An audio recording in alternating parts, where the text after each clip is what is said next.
l'administration avec Camille qui est chef de projet auprès de la direction générale et qui pilote l'ensemble de ce projet depuis presque 2 ans chez Action Logement Service.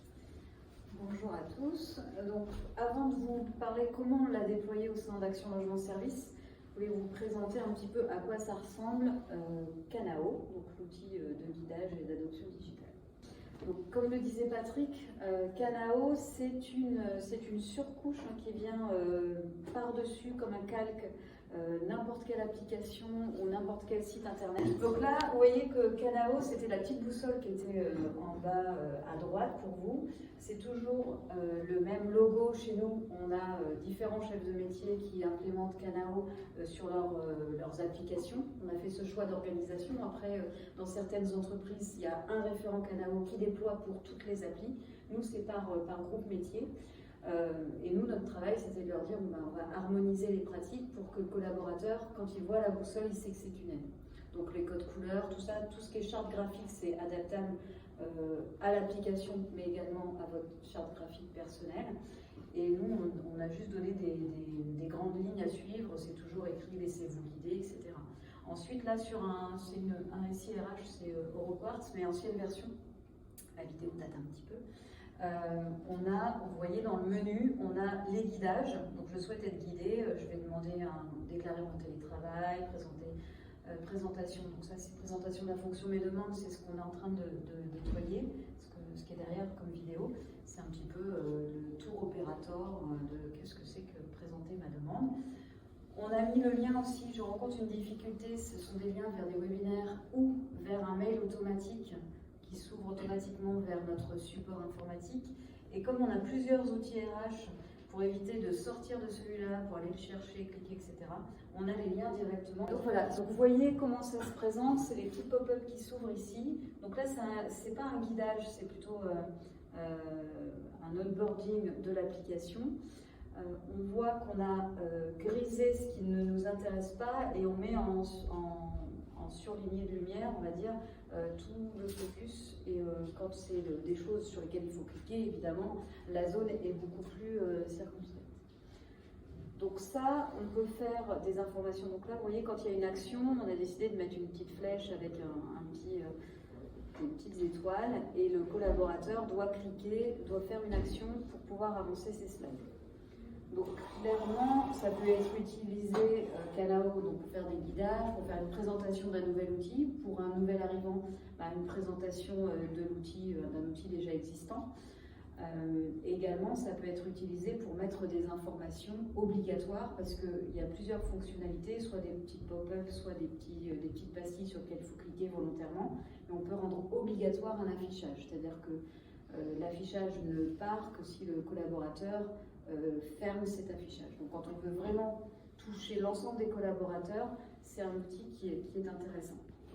Également pour ça, pas seulement pour faire des guidages et une démonstration. Donc pourquoi nous sommes allés chercher un outil d'adoption digitale? Parce que cet outil, donc aujourd'hui qui est Canao, nous permet d'apprendre en temps réel, en situation. Et ce que Patrick disait tout à l'heure, c'est que quand on apprend en situation, on fait par soi-même, on a un ancrage mémoriel qui est bien supérieur à une redescente d'informations.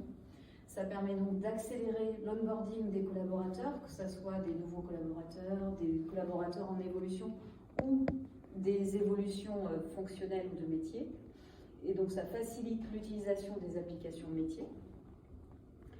Ça permet, et ça, du fait de notre poids de l'histoire en termes de fusion, d'homogénéiser nos pratiques et de respecter nos process à la lettre, un peu plus à la lettre, et aussi de favoriser les bonnes pratiques. La conséquence, c'est que ça diminue le nombre d'appels, soit auprès de notre hotline, soit auprès de nos référents et nos experts métiers. Donc ça dégage du temps pour tout le monde. Et ce qu'on oublie aussi, souvent, c'est qu'il y a des collaborateurs qui vont poser la question une fois à un référent métier ou chez nous c'est le 12-12, à la hotline, mais au bout de 3 fois, ils ne vont plus oser poser la question. Donc ils vont se retrouver tout seuls face à leur application et un petit peu désemparés. Donc le fait d'avoir une aide en ligne, directement dans l'outil, ça permet aussi d'avoir une meilleure autonomie des collaborateurs. Et donc ça vient en complément des formations traditionnelles, hein, qu'elles soient hybrides, en distanciel ou présentiel, puisqu'on ne va pas aborder la même chose. On va pouvoir aller plus sur le fond des choses, sur des formations en présentiel ou en hybride, que via Kanao, qui est là pour favoriser les points de blocage ou les points de facilitation. Pourquoi No More? Donc, on est soumis, nous, au Code des marchés publics, donc on a des critères de choix qui sont relativement transparents.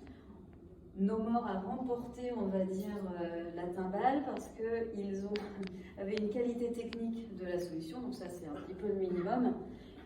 L'avantage également, c'était la seniorité et la solidité de l'accompagnement pour déployer la solution au sein d'Action Logement.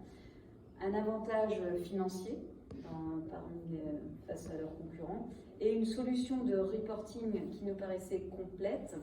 Alors, je ne l'ai pas expérimenté à date totalement, donc c'est pour ça que en toute transparence, je ne vous fais pas de retour sur cette dernière, mais ça ne serait tard. Comment on a déployé la solution? Comment se déploie la solution? C'est quelque chose d'assez basique. Donc on a formé déjà les premiers auteurs sur 2 jours. 2 jours suffisent hein, pour avoir une autonomie de la part des auteurs, sachant que nous, comme je vous le disais en introduction, les auteurs ne sont pas des spécialistes ou des spécialistes techniques ou DSI des applications. Ce sont plutôt des opérationnels qui vont être auteurs de Kanao, c'est-à-dire qu'ils vont créer les guidages, etc., sur la base d'expression de besoins, d'opérationnels, d'experts métiers. Et le retour d'expérience qu'on a, c'est qu'ils avaient quand même une petite appréhension, puisque ce n'est pas leur métier principal hein, de créer des guidages, des choses comme ça. Au bout de la première journée, ils nous disaient finalement c'est facile. Donc l'appréhension technique est balayée en une journée pour l'implémentation.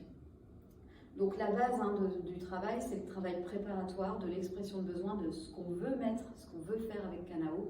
Donc que ça soit des petites pastilles, des pop-up ou les guidages, sur quel guidage il faut prioriser son déploiement.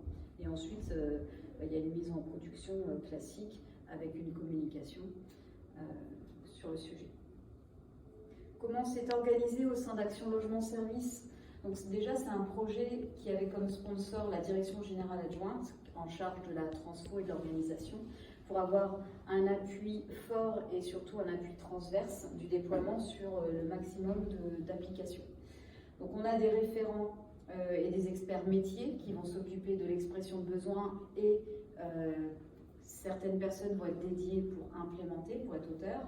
Et ensuite, on a quand même formé, en tout cas pour qu'ils connaissent l'outil, des référents DSI, pour qu'ils puissent embarquer et anticiper que lorsqu'il y a des évolutions de l'outil, c'est bien d'embarquer Kanao pour faire le déploiement. Et également, on a un référent DSI dédié à Kanao. À date, on a donc 4 outils RH, 2 outils de gestion, 2 outils plutôt finance, comptabilité qui embarquent Kanao aujourd'hui. Et on a 3 outils additionnels qui sont en cours, un outil sur la gestion de projet et 2 outils de plateforme locative, c'est-à-dire qui met en relation des bailleurs et des demandeurs, dont une plateforme qui est en cours de construction et qui va être déployée en embarquant Kanao. Comme ça, ce sera plus facile en termes d'appropriation par les collaborateurs. Donc ça s'adresse à des outils qui sont existants ou nouveaux, des outils de maison ou des outils catalogues. Le public cible, c'est des collaborateurs en place, des nouveaux collaborateurs ou des saisonniers. Typologie de collaborateurs, ça peut être aussi des utilisateurs finaux ou alors des référents intermédiaires, notamment sur nos outils RH, où les référents RH ont aussi des guidages qui leur sont propres, puisqu'on peut aussi avoir des catégorisations de guidage et qui permet à ces référents RH de moins solliciter les experts métiers et d'avoir une autonomie en termes de réponse. La mise en place, elle peut se faire aussi avec un accompagnement dédié par les équipes de No More. Quand on veut aller plus vite sur le déploiement, par exemple, on a déployé sur des CDD saisonniers sur un produit qui s'appelle Visal, c'est une garantie locative, et qui se déroule de juin à septembre-octobre, à peu près. Donc on a 60 CDD qui, en 4 mois, doivent traiter 400 000 demandes de dossiers Visal. Et donc ces collaborateurs en CDD, il faut qu'ils soient embarqués et qu'ils soient opérationnels le plus rapidement possible. Déjà, c'est un confort pour eux. Ensuite, c'est une efficacité pour nous et aussi pour les managers qui les encadrent, qui peuvent passer plus de temps sur des difficultés de fond plutôt que sur un accompagnement itératif des questions récurrentes. Donc ça ne dédouane pas d'une formation, mais en moins ils sont en situation.